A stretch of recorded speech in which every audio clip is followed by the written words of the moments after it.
Okay, Syria, go ahead. Have you been able to take a look about videos that came out from Syria today? Today is Friday.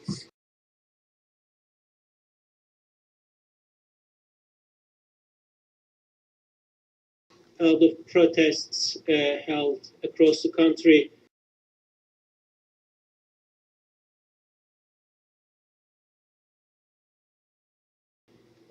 How do you see the reaction after your decision to label the Jabhat al-Nusrah as a terrorist organization?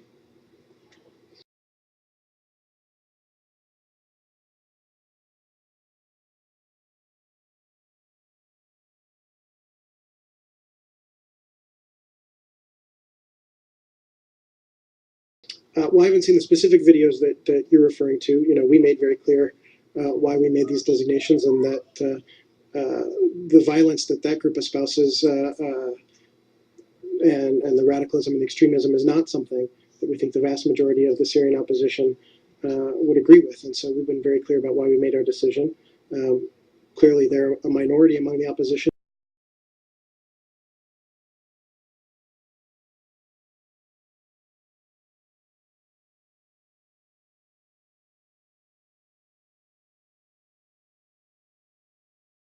Let's talk to Dawood Khairullah now, Professor of International Law at Georgetown University.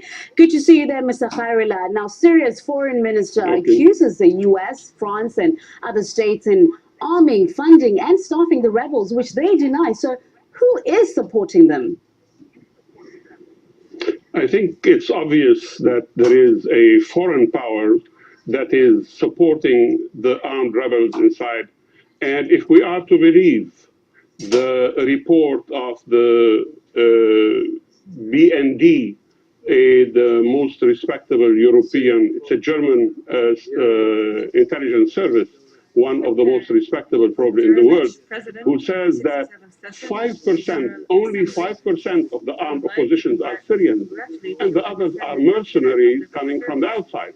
This is a huge violation of international law, of the sovereignty of Syria, a distortion of the reason for which the uprising had taken place, destroying the national economy, destroying the most precious treasures of Syria, like the soup. It's one of the oldest covered soup in the world in Aleppo.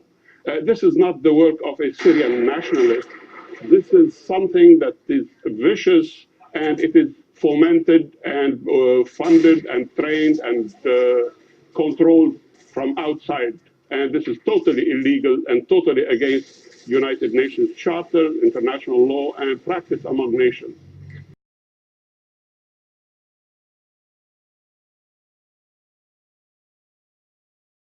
In many areas today in Syria, a lot of signs and slogans actually were support for Jabhat al-Nusrah.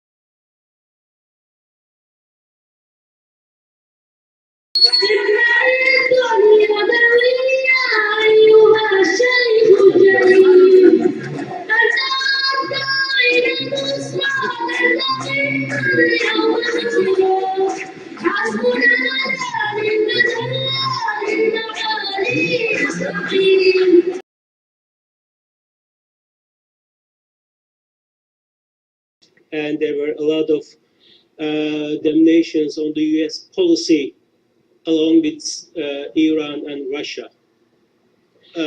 So how do you read this? Do you still think it was a right move, or do you think the Syrian people are on the same page as you are? Apparently it's not marginal. Apparently it's not marginal. Apparently it's not marginal.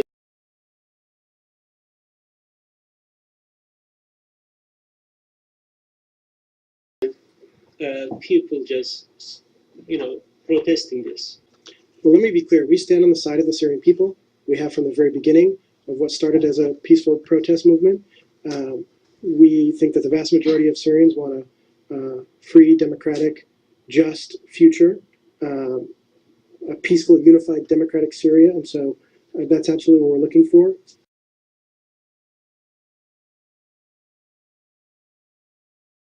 Here for the last 2 days, and I had a chance to talk to a couple of people from Damascus.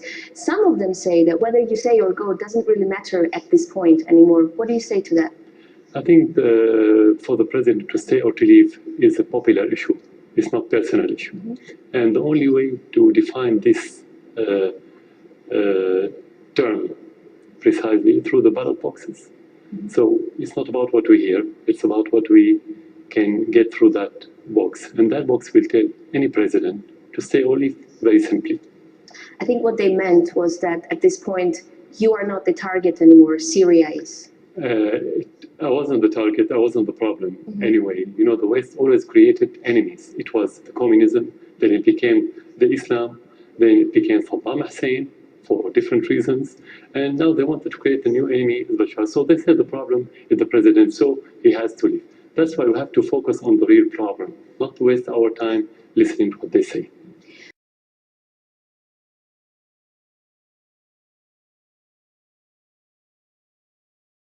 There are a small minority of extremists who are trying to hijack the revolution for their own aims.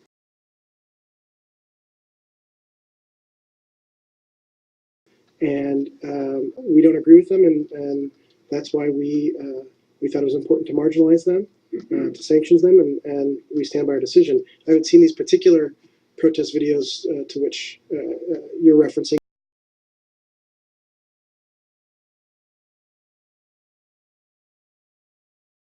But suffice it to say that we have contact with a large range of Syrians.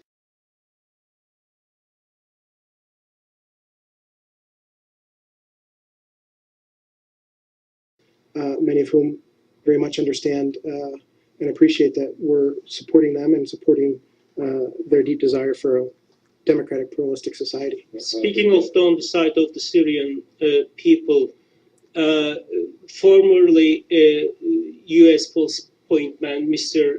Frederick Hoff, has been giving some interviews. Last couple of days has been questioning the timing of this decision, as well as U.S. arming policy, which is non-arming policy. I think for the opposition, the moment of truth with Al-Nusrah will come when the regime itself falls, when the regime comes down, because these people are not exactly going to ride off into the sunset. They're going to be pursuing a sectarian agenda, and I think job one, or very close to job one, post-Assad,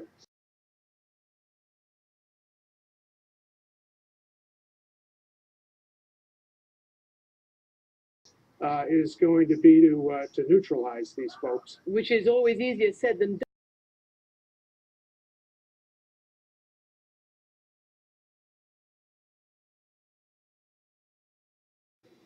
Well, I don't have a specific reaction for you from the comments of a former official.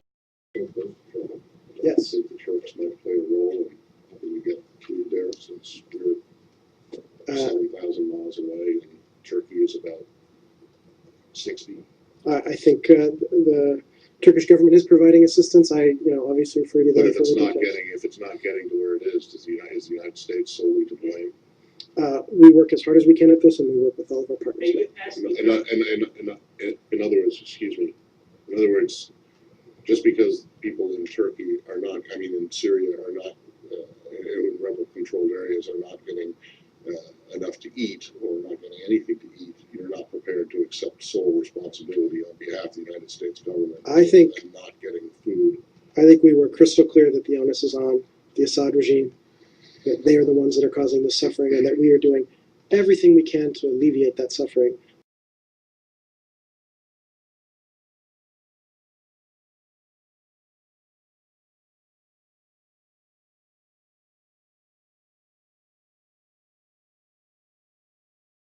Prefer them to feed the people before shelling or after the shelling those people?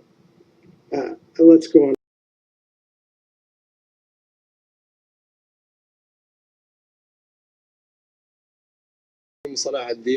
escaped the war in Salahuddin, but the government gave us shelter here. Now armed groups are attacking us again, but thanks to God and the Syrian army, we feel safe. Syrians believe that this unrest is a new form of war against Syria, and they emphasize on the unity with the Syrian army and government to achieve stability Syrians enjoyed before.